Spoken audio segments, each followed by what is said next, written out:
It's an honor to be back in front of y'all. Clemson's been home for 4 years, just on the other side. It's an honor to be able to put on the Clemson Paw again, and I didn't really think this would be a reality, but I'm embracing it and enjoying it and taking it day by day. So I guess can you take us through? Dabo was saying that maybe somebody associated with you called him. I guess who was that? And were you all surprised that Dabo actually called you himself then to talk? Yeah, I don't know exactly. I'm pretty sure one of my friends' dads called him and just reached out to him about the idea of it, and which I don't really know how it really came up, but it was one of those things when I was told about it and he called me that night, and I really thought about it. I went to that Portsmouth Invitational, and I had some good meetings with some NBA teams and some good little trajectories and where you could go and where you could be in 4 or 5 years, and I think overall I just kind of prayed on it and just helped just went with my gut and decided on joining the football team.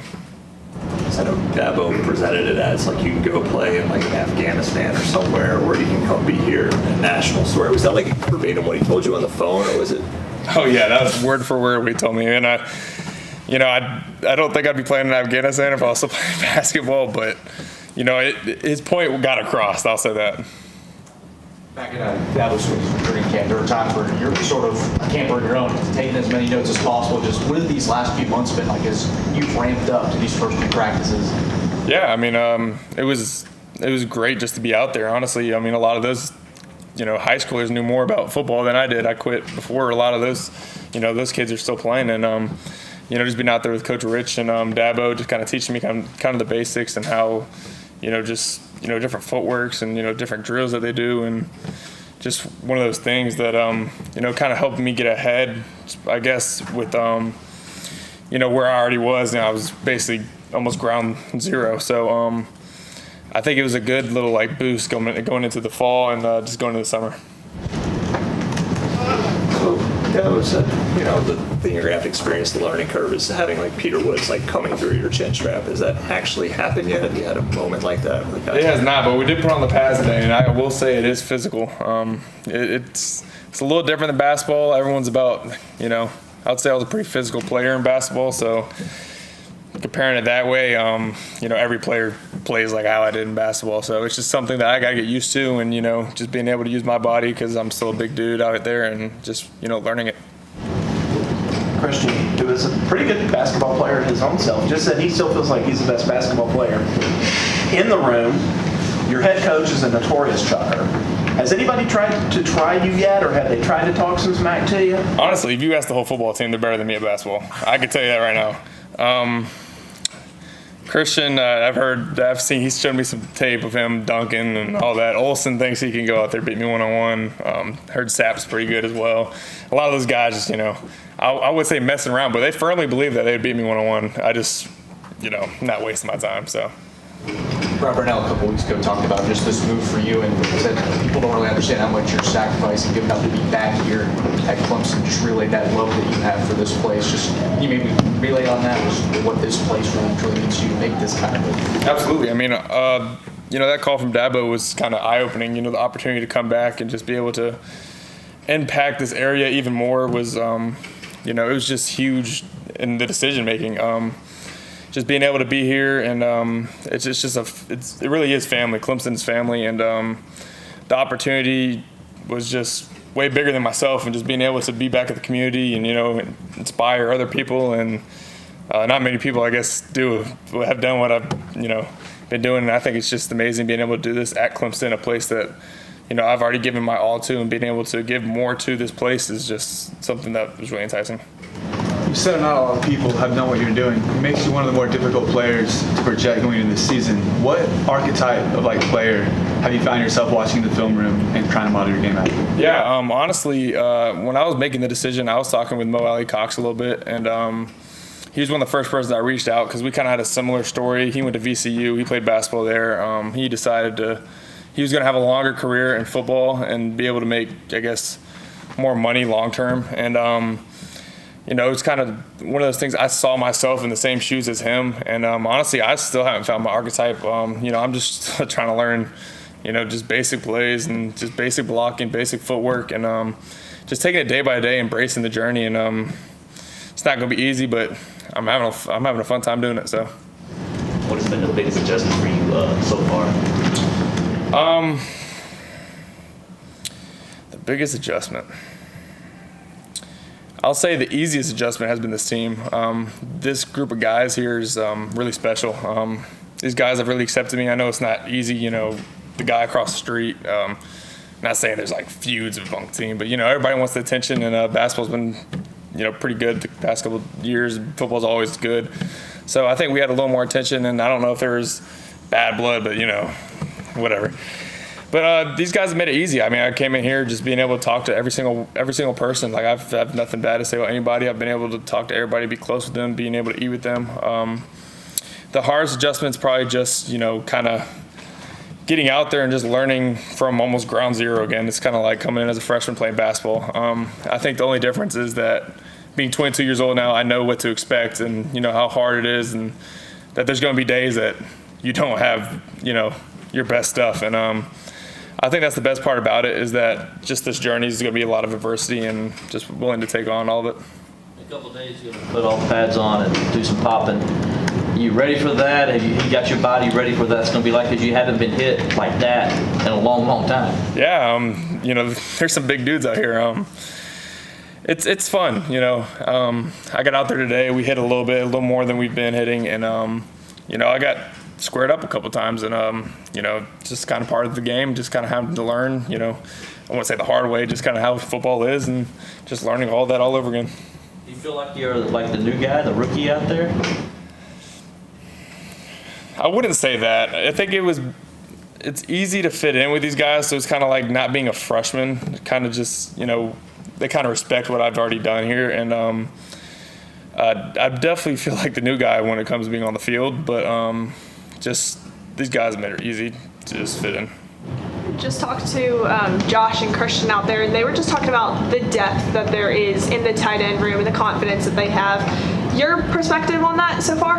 Yeah, I mean, Olsen, Josh, and Christian, those three are great leaders, and just, they work their tail off every single day, and they're good models for me. Even, just coming in, they kind of show me the ropes, and they all do different things that special, and it's kind of what's good about the tight end room, is that different guys have different strong suits and can help the team in different ways. The new guy / not really new guy, what do you add to this offense, to this tight end room? What is that for you? I think I add experience in a way, kind of leadership, just kind of a easygoing guy as well. I know how hard it could be, as a young guy coming in, all the pressure you have on yourself, and just being able to tell these guys to have fun with it and enjoy it. I'm kind of in the same boat. Like, I don't know what I'm really doing, but I know how hard the journey could be, and you never know how it's going to go, and sometimes it doesn't go your way, but just staying positive. The tattoo on your left arm, obviously you're a big faith-based guy. How important was your faith carrying you through this journey and this transition? It's been huge. I mean, honestly, without God, I don't know, where I'd honestly be right now. I lean towards him for this decision, and I know he steered me to the right decision, and it's going to be a hard journey, but I know I made the right decision. Just going back to high school, when was it again that you quit football? Like, Going into sophomore year. okay, so you played tight end a little freshman year? I played tight end like 8th grade year, and then I had the strongest arm, so they threw me at quarterback going to high school. And so, like, how much more prepared do you think, actually, having played college basketball and developed as an athlete that way, that makes you more prepared to play tight end, now than back then? Yeah, I mean, athletically, I feel like I'm, as athletic as the guy next to me, as the guy across from me. Sometimes maybe not strength-wise, lifting we don't do as much in basketball, but like athletically, like jumping up side to side and moving, I feel as good as the guy next to me. I know know in basketball, I know you battle some, I guess, maintenance level in your lower body. I guess how has that kind of translated to football? Again, how have you been managing it? Yeah, I mean, football's got an amazing facility, the 100 Yards of Wellness. They've been taking care of me, and honestly, I feel the best I've felt in a while. Just going back to Dabo, like he said that he plants seeds every now and again. So like after basketball games, would he say stuff to you? Or like Yeah, I mean, it goes back to sophomore year. I'm just going in the hallway, just, him sneaking in a comment, I wonder what you look like in shoulder and pads, and then just walking off. And, it happened, 3-4 more times in my whole career. So, did he say anything this past year, like your senior year, about it? He definitely did, because we took a picture together. I don't remember what he said, but he probably said something along the lines of, I need to see you in some shoulder and pads. Kind of knowing Kyle Richardson, what was that first sit-down meeting with him like? You go into the room, you sit down, he looks at you, what does he say? He's actually a really big basketball fan. So I think to him, it was kind of when I came up here with my parents, kind of, getting a real good feel out, really think about it. Sat down with Coach Rich, and, I think it was more of like a shock almost that the basketball guy he's going to have a chance to, I guess, coach me. And he's just such a great dude, just funny guy, hard worker, and he's really accepted me and just kind of taking it slow with me, and he's been doing a great job. Do you expect to see chef's hats in the football stands? At the ladies' clinic, a lot of ladies said that they were going to be bringing their chef hats, so we will see. So you got listed at 6'7". Like, why'd you ask to get listed? Well, it's a good question. When I went to Portsmouth, I got listed at 6'7.5" with shoes on. So I've never technically been listed at 6'8" ever. Like, I've never, biggest shoes I've ever worn, just never been 6'8". So I was like, going to football, it doesn't matter as much. Like basketball, you want every inch you can get. Like 6'7", tight end, you're still a tall tight end. So I was just telling Ross my height, and I was like, we'll bust out the truth and go 6'7". I mean, a lot of people think it's the 6'7" trend going on right now, but it's not. But we'll go with that. Do you miss playing basketball? Absolutely. I guess how do you kind of handle that, knowing that that was a sport that you kind of committed to going to college and you just decided to, I guess, put it to the side for a little bit? Yeah, I mean, it was tough. It was one of those decisions that, I really enjoyed basketball. It was, my first love as a sport. That's why I gravitated towards it in high school. It's hard, but I know it's not over, if that makes sense. I keep telling myself, hopefully I can, figure out some of this football stuff, maybe, long term, have a decent career in the NFL, wherever. And, maybe my body's got 2-4 more years left, and, try to pick up basketball again and go overseas. I mean, it's always on the back burner, I'll say that. Has any of the, I guess, your Clemson basketball teammates kind of reached out to you during this process? And I guess what have they kind of been telling you while you've been going through it? Well, Victor just told me to pick up his Amazon package at Dockside. So I don't know why he sent me that, but that's the first message I've got from him in a while. But PJ was like, Clemson football, let's go. Hunter's kind of the same thing. Just, they're kind of pumped for me and the decision I made. So is Olsen right? Is he taking you out on one-on-one? No shot. Those guys they're delusional. They really are. They really are. I guess just in terms of realistic expectations, like Dad was talking about, we don't need Ian Schieffelin to win. We have other people in the room. Is the hope just to get on the field every now and again? Is it to play significant snaps? In your head, kind of what are things? Honestly, just whatever I can do to help the team win, honestly. I mean, whether it's special teams, if I can figure out some way to just help the team there, if it's even giving out water to, all the guys, I mean, I'll do it. It's whatever's best for Clemson is why I'm here, so. Have you thought about running down the hill and what that's going to be like? Yeah, a little nervous, honestly. I'll say that. A little nervous. It's pretty steep. I've been on the side of the hill, so never ran down it, but it's pretty steep. A little nervous about that. And also, just to clarify, did you have any overseas offers on the table that you could have taken, or was it not quite down? It wasn't quite there yet. I know I had overseas opportunities. I know I had NBA opportunities as well. It was just one of those things that I just felt like the decision was right at the time, and still do, and I'm glad I made it. I know you're training with football and everything right now, but do you still try to go out and shoot as much as you can when you're out? When you get I back? actually shot yesterday for the first time in, what is it, August? Since like May, so it's been like 2 months.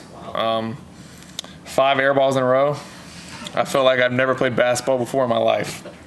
So I just started dunking it.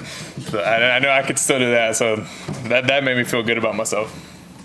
I know basketball, they're doing their strongman competition, I guess. Have you been, I guess, keeping in touch with the newest team, I guess? What are those conversations like? Yeah, I've been over there a couple times. I went out there when the managers were, they do their own little run when they're done, and we were working out. We were finished a workout in the morning, and I saw them doing it, and I went out there, and I was like, because I won it the year before.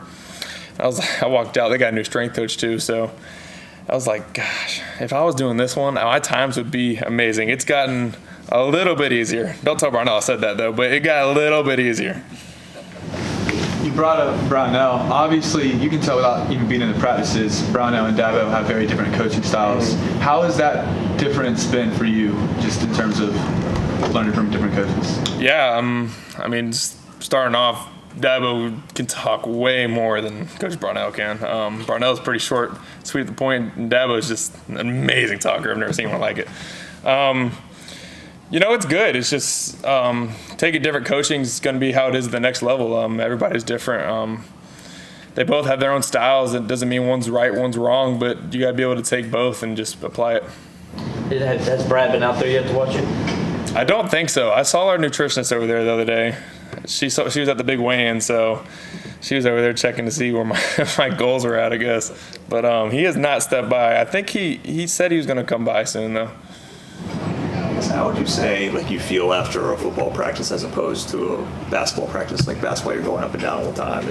Are you more tired or feel different? I will say it's a lot different. I feel like basketball is like a long-term tired. I think football is kind of, you go really hard for like a play or two, and then you're really tired, and then you get like a play or two rest, and it's just, I guess, a different kind of conditioning and tired.